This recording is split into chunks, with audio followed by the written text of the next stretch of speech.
Hello and welcome to this video series on Intro to Jamovi. This workshop is designed to introduce you to the open source program Jamovi and provide tips and tools you can use to get started with statistical analysis. This workshop assumes that you've already downloaded Jamovi onto your own computer. The overall video series, this is video one of a three-part video series. We're going to discuss what is Jamovi, where to download Jamovi, a little bit about the Jamovi environment, how to edit and recode data, run different statistical tests, create some visualizations, and how to export tables and figures out of Jamovi. In the first video, we're going to give an overview of the data scenario. We're going to discuss what is Jamovi, how to download Jamovi, where are some different resources, an overview of the environment itself, how to import data, how to save data in the .omv file type, which is specific to Jamovi, and how to change data labels. So for our scenario, we are interested in studying the relationship between the amount of corruption in a country and the quality of their economy. For this question, we're lucky that data already exists. We're going to be using the World Development Indicators, or WDI, data, which is compiled annually by the World Bank. We're using data from a previous year and have simplified the data set. We can find the full data set at World Bank's website. We are lucky because World Bank saves the data in a way that makes it easy to work with. So when you find a data set, typically like old census data, it can take a lot of effort to transform the data into a usable format. And of course, there's never a guarantee that someone else has created the data set that you want to use in advance. So the first step of the project is spending time thinking about the variables of interest and the values that are needed to create the data that you will need. Within the WDI data set, we will focus on the variables corrupt and Gdpc. Corrupt is an index of perceived corruption within a country's government.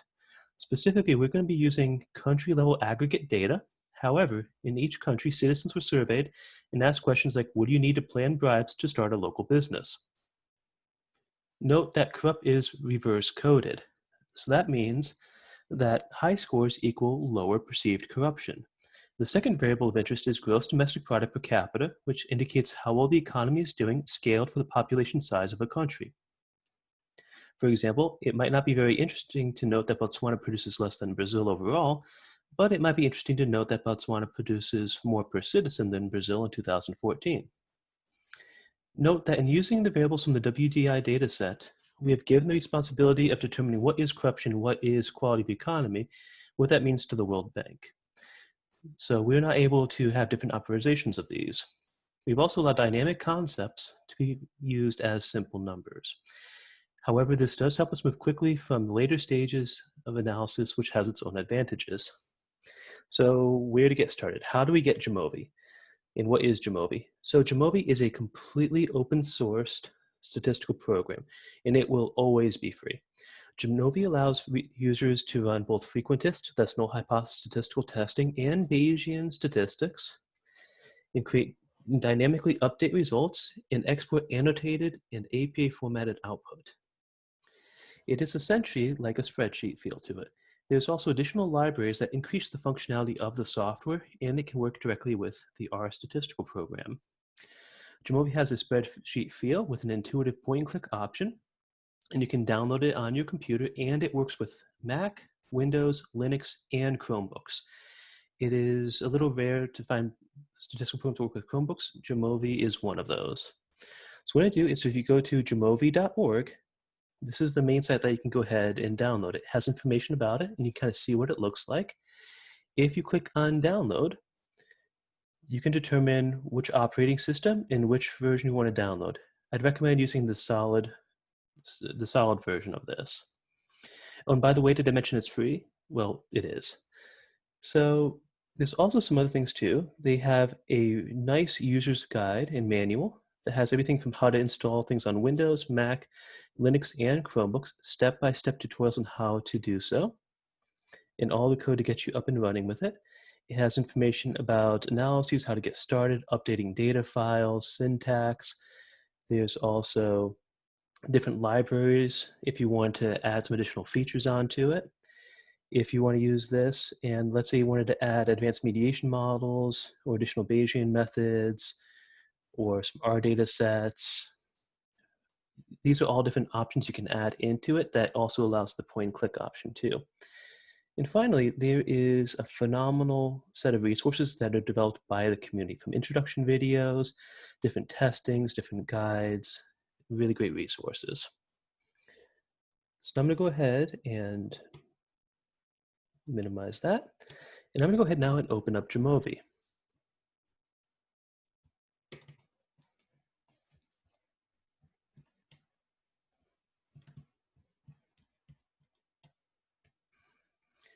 So before we begin starting to look at data, it's important to become familiar with it. So in the different menus. So this menu, I'm going to go ahead and call it a hamburger menu for now.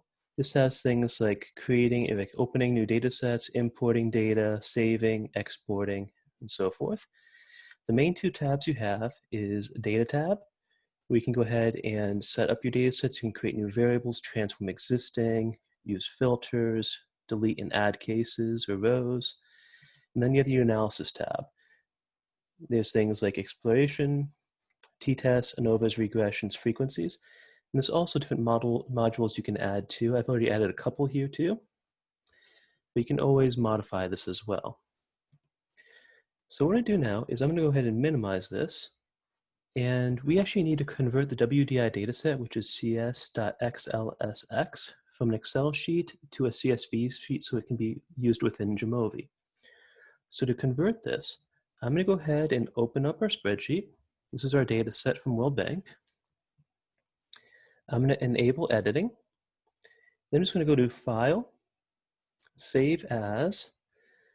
I'm just going to change this from a .xlsx to a CSV UTF-8, delimited .csv file. And just click on Save. Then I'm going to close this out. And let me go ahead and move that to my other monitor. Here is our same data set, just within a CSV file. Now we can actually go ahead and we are ready to import the data set into Jamovi. So to do that, we're going to select the hamburger option, click on Import.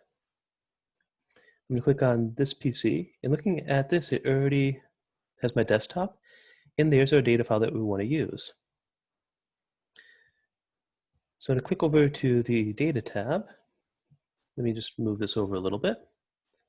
So we have all our null values here.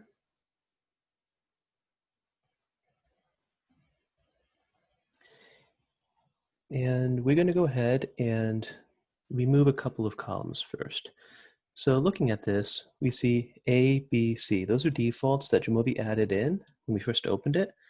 I'm just going to go ahead and click on A, and then while holding and having my mouse clicked on it, I'm going to highlight those three and click on Delete.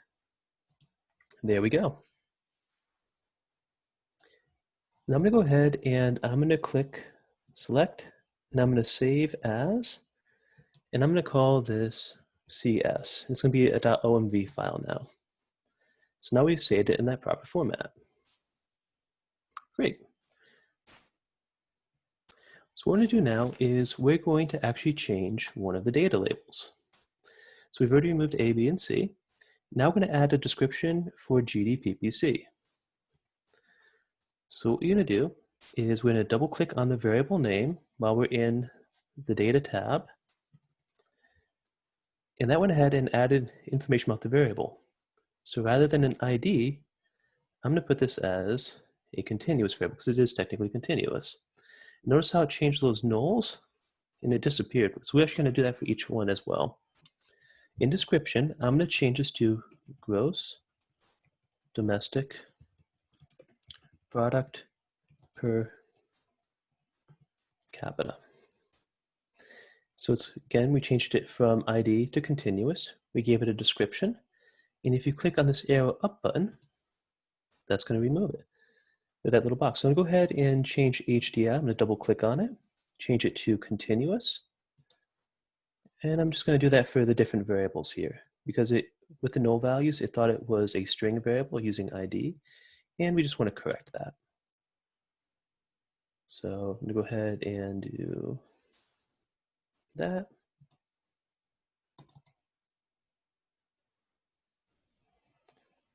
Let's see this.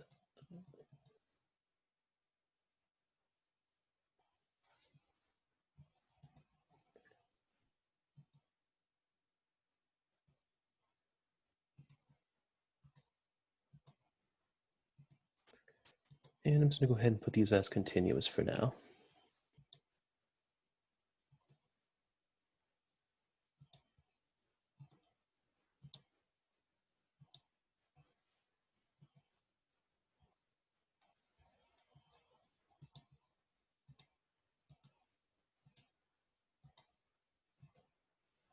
What you could also do is before you save it as a CSV file from Excel, you can just use a Control A or Command A and just change all the null to just essentially no option or no spaces, no periods. That way it just knows it's a missing value. Because technically null free, that should be ordinal. Yep, and actually by clicking on that from here, once we've removed the ID from continuous, and now I can put it back to like nominal, and it's good to go. So what we're going to do now is we are going to display data type integer. So I'm just making sure I don't have any more that are letters in it. That all looks good. This is text. So you can always change the type from text to decimal, which means you have decimal points, integer, and so forth. So this all looks good. Corrupt to decimal. Yep, this all looks great. So I'm going to go ahead and click on this hide option. I'm going to go back to our main menu, click on save, and just updating that right now. And it went ahead and it saved the file. So what I'm going to do is we're going to go ahead and we're going to stop here for this video and we'll pick up in the next video.